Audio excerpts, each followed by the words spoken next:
Ledakan yang terjadi di Blitar pada Minggu 19 Februari menguak fakta akan bisnis pembuatan petasan yang bisa berpotensi melanggar hukum.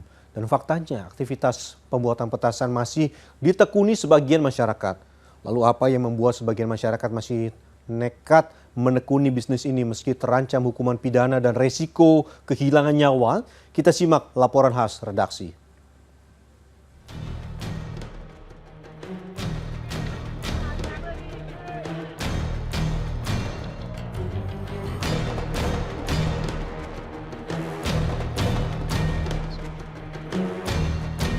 Ya, hingga hari ketiga pasca ledakan yang terjadi di Desa Karangbendo, saat ini aroma dari bubuk petasan itu masih sangat terasa.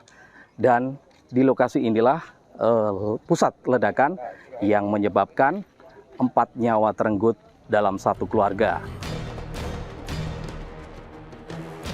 Ledakan dahsyat terjadi pada Minggu malam 19 Februari lalu menghancurkan 25 rumah di Dusun Tegalrejo Sadeng, Desa Karangbendo, Kabupaten Blitar, Jawa Timur.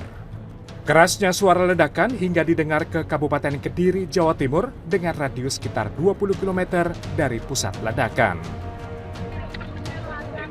Tidak hanya menghancurkan rumah, 4 nyawa melayang, 23 orang termasuk balita 4 tahun terluka.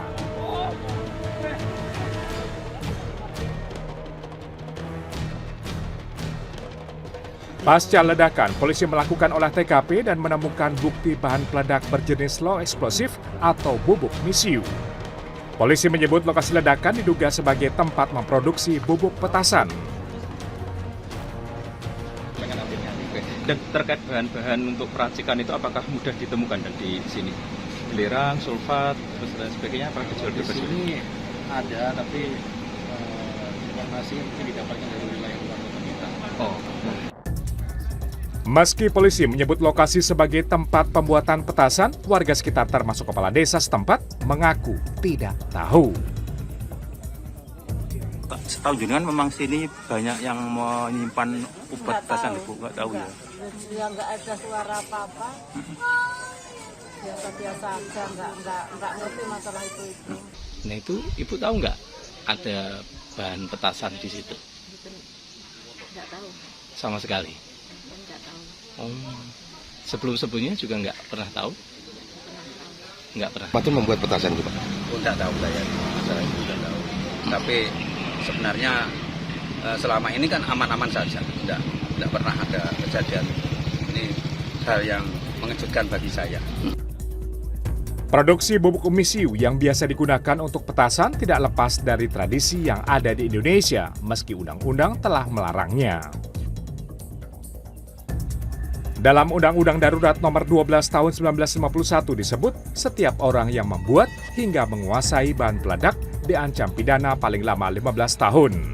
Sementara Peraturan Kapolri Nomor 17 Tahun 2017 disebutkan petasan berisikan misiu lebih dari 20 gram atau ukuran lebih dari 2 inci masuk dalam pengawasan.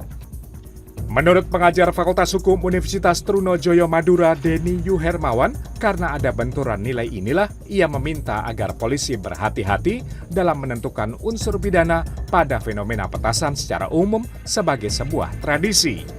Meski begitu, ketika muncul korban jiwa dan kerugian, maka bisa berlaku pidana.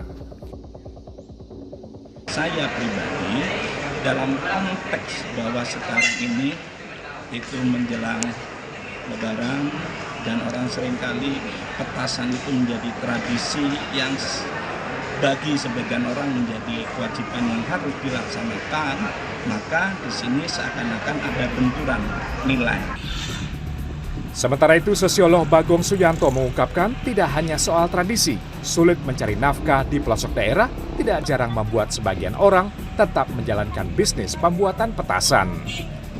Risiko semakin besar ketika masyarakat yang memproduksi tidak memiliki pengetahuan terkait bahan peledak dan dibuat dalam industri rumahan. Nah, ini kan memprihatinkan sekali. Pangsa pasarnya sudah makin menyempit, tapi orang tetap bersikeras bisnis di bidang itu ya. Menurut saya itu karena ketidaktahuan, karena tadi enggan untuk berisiko pada pekerjaan yang baru ya.